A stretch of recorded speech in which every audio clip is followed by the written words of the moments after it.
23, 15, 17. A parte que notamos com mais facilidade é a menção dos 70 anos, justamente o período de tempo em que o Reino Unido esteve sob o governo de Elizabeth II. Outra coisa interessante é que Tiro, no contexto bíblico, era uma cidade portuária e do litoral. O comércio era forte por lá e muitas pessoas passavam pelo local. Essas características, principalmente a forte ligação com o mar, também podem ter conexão com o Reino Unido.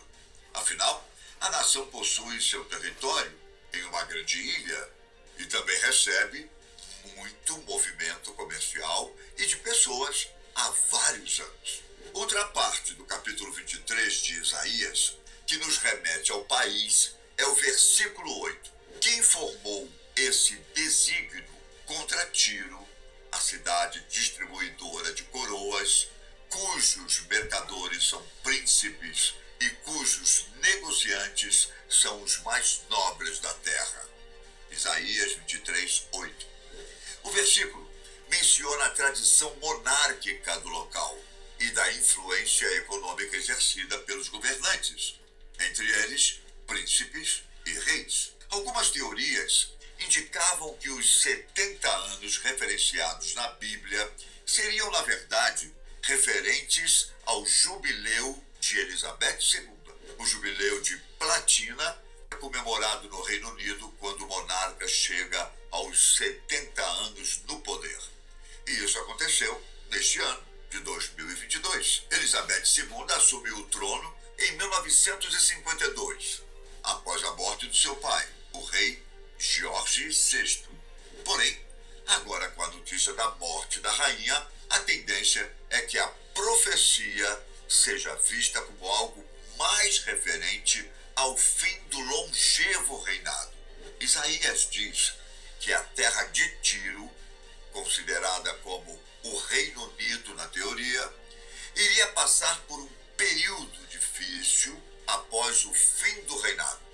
O país passaria por dificuldades e começaria a se desvirtuar. Na Bíblia, geralmente, o pecado da idolatria é relacionado com o pecado da prostituição. Por isso, nessa passagem, podemos ver que a nação ali está relacionada com a meretriz, pois teria deixado o caminho correto. O Reino Unido, tradicionalmente cristão, pode deixar os preceitos bíblicos e cair em idolatria, alianças com outras nações e entrar em um tempo de desespero. Algo que contribui para a teoria é justamente o herdeiro do trono, o rei Charles III. Todos sabem, e até já falamos sobre isso aqui em um vídeo, que Charles traía sua esposa Diana. O casamento deles foi tão conturbado que teve fim em 1996. Um ano depois, a princesa faleceu em um acidente de carro. Charles nunca deixou sua amante, Camilla Parker, que hoje é sua rainha consorte. Esse comportamento reprovável de Charles já demonstra o início do momento turbulento e conturbado que o Reino Unido pode viver e que culminará com a idolatria no país. Libertando-se das tradições anglicanas, a nação se curvará ao paganismo e se renderá à corrupção generalizada. O cenário geopolítico pode se tornar tão complicado nesse contexto que seria o ambiente perfeito para a aparição do tão temido anticristo. Bom, o interessante é que no livro de Ezequiel temos passagens que comparam o rei de Tiro com Satanás, alguém que se ergueu tanto que chegou a almejar o lugar de Deus. Ezequiel 28:2 diz o seguinte: Filho do homem, disse ao príncipe de Tiro, assim diz o Senhor Deus, visto que se eleva o teu coração e dizes, eu sou Deus, sobre a cadeira de Deus me assento no coração dos mares, e não passas de homem, e não és Deus, ainda que estimas o teu coração como se for o coração de Deus.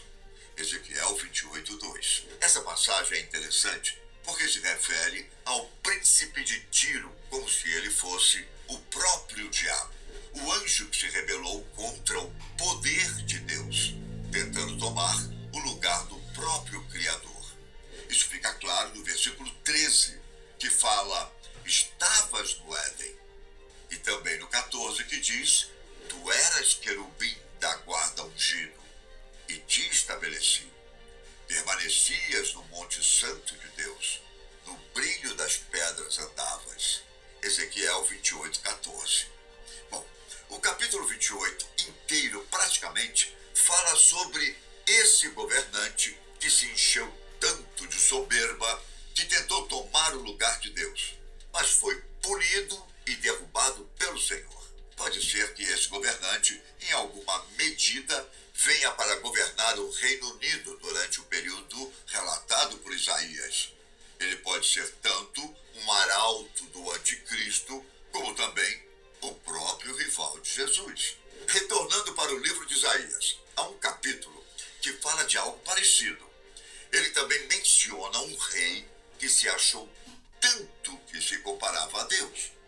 Dessa vez, esse governante é citado como sendo rei da Babilônia, a nação que na Bíblia representa o paganismo e a idolatria. Os versículos 12 a 15 dizem assim: como caíste do céu, ó estrela da manhã, filho da alva, como foste lançado por terra, tu que debilitavas as nações. Tu dizias no teu coração: eu subirei ao céu, acima das estrelas de Deus, exaltarei o meu trono e no monte da congregação me assentarei nas extremidades do norte. Subirei acima das mais altas nuvens e serei semelhante ao Altíssimo. Contudo, serás precipitado para o reino dos mortos, no mais profundo do abismo. Isaías 14, 12, 15. Esse termo, estrela da manhã, foi a palavra traduzida no grego para Lúcifer. Por isso, muitos entendem que o nome original de Satanás é Lúcifer, mas não passa de uma tradução. Bem, resumindo, o rei Charles pode ser o começo de um desvirtuamento da nação do Reino Unido, que entrará em um cenário caótico e corrupto. Poderá surgir então nesse meio um governante tão ruim que fará alianças com vários outros países. A configuração geopolítica vai se complicar tanto que os dias serão muito difíceis, a ponto de ser um ambiente extremamente propício para o surgimento do anticristo. O monarca será tão soberbo e arrogante que tentará se erguer como Deus. Viria o anticristo do Reino Unido, então? A queda do governo britânico seria algo impressionante, uma vez que o país saiu há pouco tempo da União Europeia através do movimento chamado Brexit. Além disso, o Império Britânico, em seu auge, foi um dos maiores no quesito extensão de terras descontínuas no mundo. Agora, não teria mais tesouros e riquezas. A profecia diz que os ganhos e os salários vindos da impureza da nação seriam dedicados ao Senhor. Não seriam guardados ou entesourados, mas revertidos para aqueles que realmente servem a Deus. Esse dinheiro serviria tanto para comida quanto para as roupas desse